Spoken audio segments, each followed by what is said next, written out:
Tonight we have a triple header with the New York Knicks visiting the 76ers. The 76ers are down 2-0 after their classic meltdown in Game 2. They led for most part of the game. The New York Knicks had a surge in the third quarter. The Sixers came back at the end and kind of seized control. And for the last couple minutes of the game, Tyrese Maxey was on fire. They were playing out of Embiid in the post, and everything was working good, and it looked like everything was sealed in the bag. And then, we got the last 27 seconds, I believe, of the game, and they scored 8 straight points unanswered. And I think that's just unacceptable for the 76ers. I think it's funny, they had Doc Rivers last year, and there's a lot of jokes and a lot of trolling that goes on with Doc Rivers as far as him blowing leads, which is warranted. We'll get into the Milwaukee series at some point. It's warranted. However, what is the excuse of the Philadelphia 76ers this year with Nick Nurse? Blowing an 8-point lead in that little bit of time is just, it's definitely unacceptable in the NBA playoffs. It gives you shades of the legendary Reggie Miller moment in the Garden, by the way. It's funny, same team, different result. They were on the better end of this one.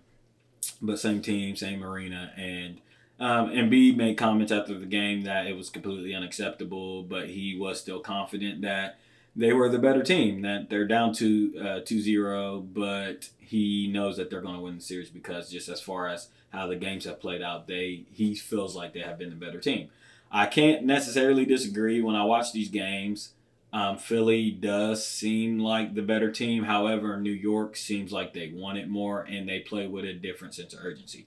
Jalen Brunson through these first 2 games has not been up to his own standards. I believe he shot like 7 for 24 or 26 last game. Damn. He came along more towards the end, as all great players should. So, you have to give him credit there. However, I think Philadelphia has done a great job putting size and getting a little bit physical with Jalen Brunson, and it's throwing him off his rhythm. For Embiid, I mentioned in my other video that he needs to, although, you're going to be throwing all things at a wall down 2-0, but I feel like he needs, in order for him to be able to have this long postseason run that we're looking for, he needs to have designated spots and times that he is getting the ball.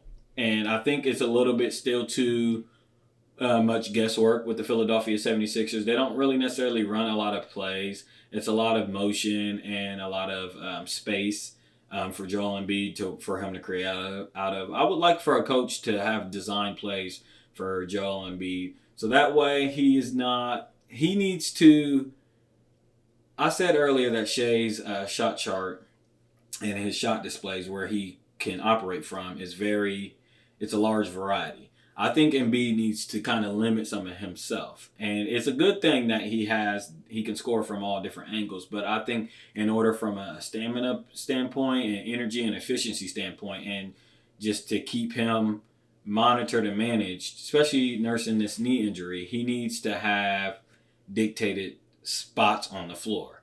One of the great things Phil Jackson did for Shaq was to tell him that Shaq was to run and beat the center down and seal the center of the opposing team's center and catch it deep into the paint.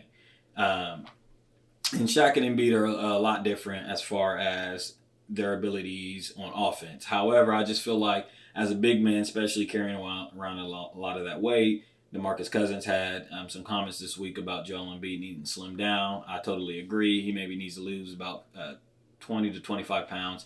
He's carrying around plus 300 pounds right now, which is very, very heavy, especially if you have knee injuries.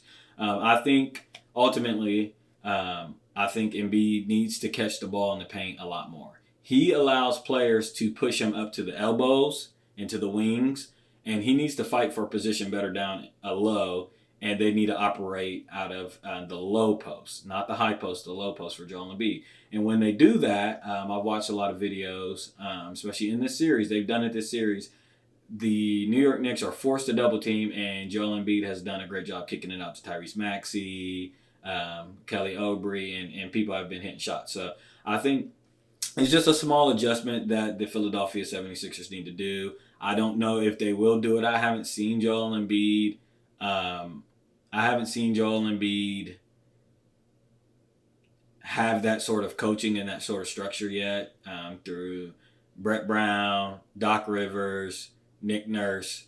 I've continuously seen Joel Embiid get to dictate his own shots. So that's an adjustment I would like Philadelphia to do. I feel like if Philadelphia does that and they play through Embiid in the low post, they could actually win the next 4 games.